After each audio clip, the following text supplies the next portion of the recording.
ada ilmu.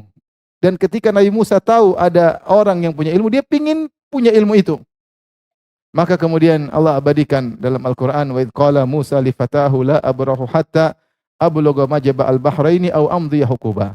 Ketika Musa berkata kepada pembantunya itu Yusha bin Nun yang kelak akan menjadi nabi juga, aku akan terus berjalan mencari Khadir sampai aku bertemu dengan tempat pertemuan dua lautan, au amdiya huquba, atau kalau aku tidak ketemu aku akan berjalan meskipun puluhan tahun.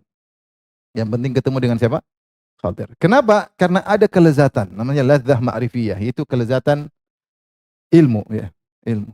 Dan itu subhanallah, Allah berikan pada masing-masing bidang ilmu, bahkan ilmu dunia.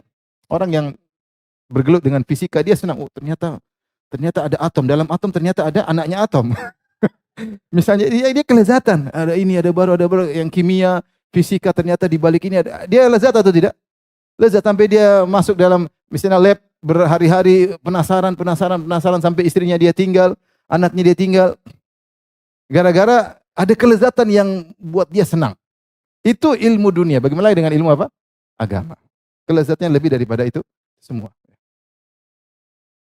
Oleh karena itu sebenarnya ladzah ma'rifiyah. Dan kelezatan kan masalah hati. Masalah hati. Ada kelezatan fisik ya, makan, minum kopi, meskipun pahit tapi lezat. Ada kelezatan fisik, tapi ada kelezatan hati. Di antara kelezatan hati adalah kelezatan ilmu. Dan itu Allah sudah berikan itu lezat dalam beribadah. Karena nutut ilmu adalah apa?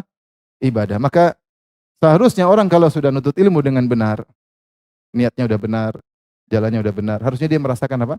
Kelezatan. Ilmu kelezatan maka dia harusnya tidak terputus. Ya kalau dia pun futur, dia akan kembali lagi.